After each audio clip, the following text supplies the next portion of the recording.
Saudara, tuntutan 12 tahun penjara terhadap Eliezer dibandingkan Putri Chandrawati yang hanya 8 tahun penjara menimbulkan pertanyaan apa saja peran menjadi justice kolaborator dalam sistem peradilan dan bagaimana sejarah vonis sejumlah justice kolaborator. Kami akan bahas bersama pakar hukum pidana Firman Wijaya. Selamat malam Pak Firman. Selamat malam Mbak. Iya, Pak Firman, jadi kalau kita lihat tuntutan dari jaksa yang ini dibandingkan adalah antara tuntutan jaksa terhadap Eliezer dan juga terhadap Putri Chandrawati. Ada ketidakadilan. Apakah Anda punya pandangan yang sama? Ya, jadi terus terang saya pertama menyesalkan ya konflik kelembagaan antara kejaksaan dengan LPSK itu menunjukkan tidak adanya coordinating system, tidak ada koordinasi yang jelas. Kenapa Anda berpikir begitu? Pidana. Ya, ini menunjukkan bahwa ada tidak hanya problem policy ya menyangkut perlindungan justice collaborator, tapi juga problem koordinasi, bahkan problem interpretasi. Ini sejatinya akan membuat posisi JC menjadi posisi yang tidak menguntungkan dalam sistem penegakan hukum di Indonesia. Padahal political whistleblowing, political justice collaborator itu harapannya adalah sang pembuka fakta ya, dia inner circle, dia bagian dalam dari sebuah peristiwa kejahatan yang sulit diungkap ya, dan membutuhkan kejujuran seseorang, keberanian seseorang untuk menyampaikan secara terbuka sesungguhnya apa yang terjadi. Memang apa yang disampaikan oleh Jaksa Agung Muda Pidana Umum ya Pak Fadil Zumhana, bahwa LPSK intervensi ini sungguh mengejutkan ya, dan menunjukkan bahwa memang tidak ada integrated criminal justice system ya, tidak ada sistem peradilan terintegrasi kaitan dengan posisi JC. Padahal dengan saksi dan korban ya di dalam sejarah dan perjalanan sudah cukup panjang di beberapa negara itu, khususnya misalnya menyangkut kepolisian, ada tokoh namanya Frank Serpico. Ya, seorang polisi yang berani mengungkap skandal yang terjadi di institusinya. Nah, hanya memang perbedaan tafsir antara jaksa dengan LPSK ini harus segera diakhiri. Kalau tidak, akan menempatkan posisi JC dalam posisi yang tidak menguntungkan. Tapi Pak Firman begini, sebenarnya secara aturan begitu, keistimewaan seorang JC itu seperti apa dalam sistem peradilan kita, Pak? Ya, sebenarnya dalam beberapa instrumen penanganan kasus-kasus yang serius crime, memang JC itu instrumen ya perlindungan terhadap seseorang yang dianggap menjadi bagian dari pelaku, tetapi memang tidak bisa sebagai pelaku utama. Nah, disinilah yang menjadi perdebatannya, siapa pelaku biasa, siapa pelaku utama. Maka degree of evidence, tingkatan pembuktian itu akan menentukan memang. Dan judicial notice, catatan hakim ini penting nanti untuk melihat bagaimana posisi siapa Richard Eliezer, dan dengan mengamati berbagai putusan-putusan yang ada sebelumnya yang disebut landmark decision terkait dengan posisi JC. Bagi saya sebenarnya penentuan tuntutan sebesar 12 tahun dan kemudian menimbulkan gesekan antar lembaga ini, kita bisa potret bagaimana kondisi JC di Indonesia. Kalau ini sudah seringkali terjadi, bahkan katakanlah melalui kasus ini, posisi tetap tidak menguntungkan, maka JC sebagai ruang partisipasi publik akan sepi dukungan. Siapa yang mau menjadi JC? Itu dampak yang bisa muncul ya Pak? Iya. Jadi sebenarnya kalau bicara undang-undang kapasitas kelembagaan, semestinya tidak bisa dikatakan LPSK mengintervensi. Nah, saya mengatakan justru LPSK ada di tengah, harus ada di dalam circle peradilan. Tapi sampai hari ini kan nyatanya tidak, dia hanya jadi penonton. Ya? Kalau kita lihat Pak Firman dalam catatan kami, ada sejumlah JC yang kemudian pada vonisnya ia kemudian lebih ringan ya dari tuntutan jaksa. Apakah Anda melihat bahwa mungkin tren itu juga akan terjadi pada Richard Eliezer?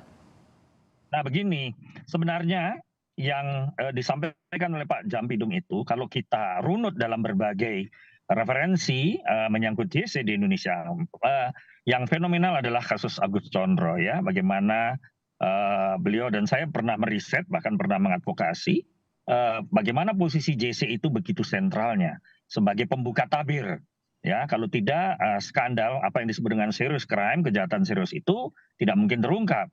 Tetapi memang berbagai konvensi, aturan-aturan yang ada di Indonesia termasuk surat edaran Mahkamah Agung itu mengambil posisi JC itu tidak boleh sebagai pelaku utama. Nah, problematikanya ini muncul ketika dalam model kasus seperti sekarang ini. Apakah Richard Eliezer itu dianggap sebagai pelaku utama atau bukan? Oke. Nah, ketika Pelaku ada utama itu kaitan bagaimana? Kalau kita lihat di tuntutan oleh jaksa, perannya itu disebut sebagai eksekutor yang menyebabkan hilangnya nyawa korban Yosua begitu. ya. Ini Nah, begini. eksekutor. Bagaimana kita Ya, mendeskripsikan soal pelaku utama itu, Pak Firman? iya, pengertian eksekutor itu saya juga belum paham persis maksudnya bagaimana. Tetapi kalau mencermati pasal yang dituduhkan 340 dengan 338 Iya. ya antara mod dan doslah yang dimulai dengan perencanaan, maka yang sering disebutkan sebagai meeting of mind ya toh mens reanya ada ketika seseorang itu bersekongkol, memiliki kesamaan niat ya untuk menghabisi nyawa orang lain, dalam hari ini Joshua. Yosua. Kalau itu memang berdasarkan degree of evidence, bukti yang meyakinkan, saya melihatnya jaksa sepertinya lebih getol kepada soal pembuktian perbuatan, alat dan akibat. Jadi melihat kepada posisi misalnya berapa kali tembakan itu dilakukan, ya. Nah, ketika penggunaan alat itu, sarana kejahatan ini di dalam beberapa kasus itu bisa saja racun, bisa saja pisau, dan dalam hal ini adalah senjata atau pistol ya yang digunakan, maka memang akan memunculkan pertanyaan, peluru siapa yang akan menentukan causing of death itu ya, penyebab kematian. Nah, di sinilah yang kelihatannya Pak Fadil Jumhana ya kejaksaan lebih menekankan pada aspek itu. Ya memang ini menjadi soal ketika menempatkan posisi JC ya sebagai pelaku yang melihat pada kualitas perbuatannya. Kelihatannya ke sana, bukan pada bagaimana goodwill atau niat baik seseorang ketika dia menjadi bagian dari pelaku dan punya kesadaran, punya awareness, menyesali perbuatannya dan mengungkap ya kejahatan yang terjadi. Itu yang namanya PCP ya, participating of witness ya, bagaimana orang mau berpartisipasi atau berkolaborasi dengan penegak hukum. Nah, inilah yang disebut dengan justice collaborator. Yang dihargai mestinya kolaborasinya. Tetapi di sini yang dilihat adalah kualitas perbuatannya. Nah, di sinilah yang menjadi judicial notice bagi saya yang penting nanti dalam putusan pengadilan itu nanti. Tadi Anda menyinggung soal ini antar lembaga, bagaimana komunikasi dan sebagainya ke depannya. Tentu ini akan menjadi, sebenarnya kasus ini adalah kasus yang banyak menyita perhatian publik, tentu juga menjadi pembelajaran penting ke depannya. Apa yang kemudian harus diperbaiki antar lembaga ini, Pak Firman, kalau menurut Anda? Ya tadi saya sempat mendengar di Kompas bahwa ada penjelasan dari Pak Prof. Mahfud MD ya, Pak Menko Polhukam. Tapi bagi saya Pak Menko Polhukam mestinya juga mencermati ya, gesekan kelembagaan ini tidak boleh terjadi antara kejaksaan dan LPSK, apalagi dengan menggunakan terminologi intervensi. Bagaimana mungkin antar lembaga penegak hukum mengintervensi satu sama lain? Kalimat intervensi ini bisa menjadi bias. Ya, padahal sejatinya harus ada kolaborasi antar penegak hukum, mestinya ya, apalagi dalam konteks perlindungan saksi dan perlindungan terhadap justice kolaborator. Pak Firman, jadi nampaknya ya Mbak, yang saya prediksi katanya perlindungannya hanya pada fisik, bukan perlindungan pada hukumnya. Jadi seolah-olah menempatkan Pak Saudara Richard Eliezer ini sebagai justice collaborator yang dilindungi secara fisik saja, tapi secara hukumnya tidak terjadi itu. Itu yang disebut dengan mitigating of punishment. Kemungkinan hanya derajat pemidanaannya, derajat penghukumannya saja nanti. Padahal ya kalau hukuman apakah dianggap sebagai penghargaan? Ini yang saya tanyakan sama Mbak kepada masyarakat, pada publik. Kalau hukuman dianggap sebagai penghargaan, sebagai reward, siapa yang mau menjadi JC? Maka itulah JC seringkali sepi dukungan. Padahal menjadi JC itu bukan pilihan yang mudah, ya, penuh dengan risiko. Dan dengan apa yang muncul dalam tuntutan kemarin ini juga akan semakin membuat orang tidak ingin menjadi JC. Ya, kira-kira semacam itu. Apatisme akan terjadi. Satu sisi dituntut untuk cooperating ya, kerjasama. ya tapi di sisi lain ada kegetiran, ya. Buat apa saya berpartisipasi kalau hadiahnya hukuman? Kira-kira begitu.